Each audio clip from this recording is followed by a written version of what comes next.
Welcome, wives. It's Liz. Guess what's coming up? Valentine's Day.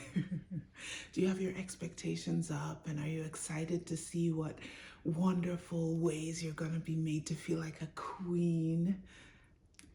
I am kind of excited, but I've learned through the years to temper my expectations when it comes to Valentine's Day.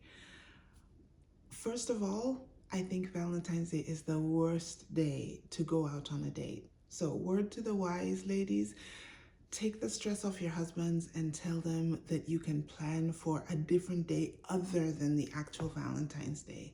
I mean, that's when everybody is pulling out the stops trying to be all romantic and stuff. All the reservations at restaurants are taken. Traffic is horrible. It just seems so cliche. So, just my opinion, schedule it for another day. Do something at home. It's cheaper anyway. I have a story. My mom and dad, when they'd been married, several years, I mean, it was old enough that I could remember. One of my dad's relatives had recently come back to Kenya from the States, and he'd gotten married, and he would always pull out chairs for his wife and open the door for his wife and call her really a sweet name in public, And I remember my mom told me that she asked my dad, well, why don't you do that for me? Because it just seems so romantic and so Western. Africans watching this, I think you know what I mean. Like, it just seemed very un-African. And my dad told her something that she had to chew on for a while. He said, watch out for men who do all these things. They have something to hide. So I think my mom's initial reaction was like, yeah, is that just your excuse for not doing it for me?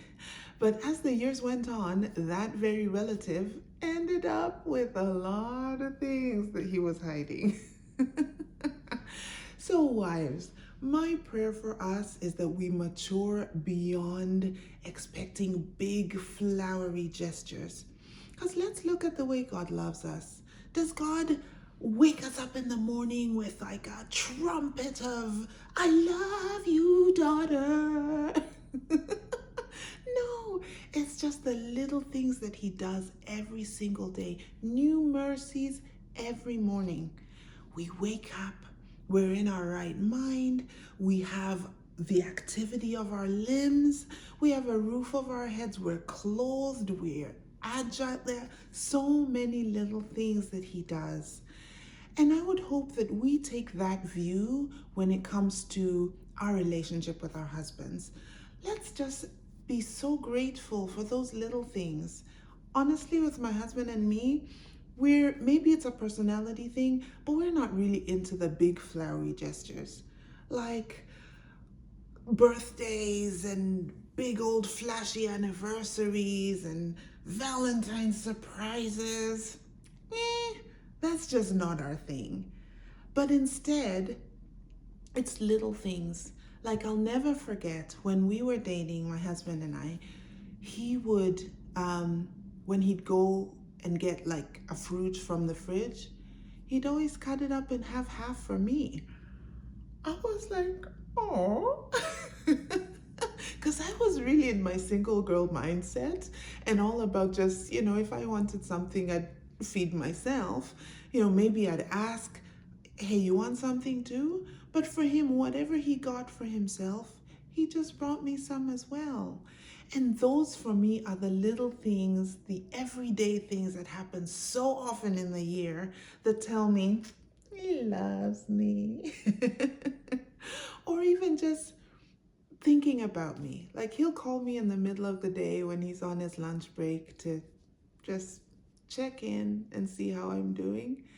And that makes my little heart flutter. So ladies, whether or not you get a big splashy surprise for Valentine's Day, I hope you have a good one. And I hope that going forward, you'll look for and appreciate the little things. because that's what life's about. It's all about the little things that add up to make up everything.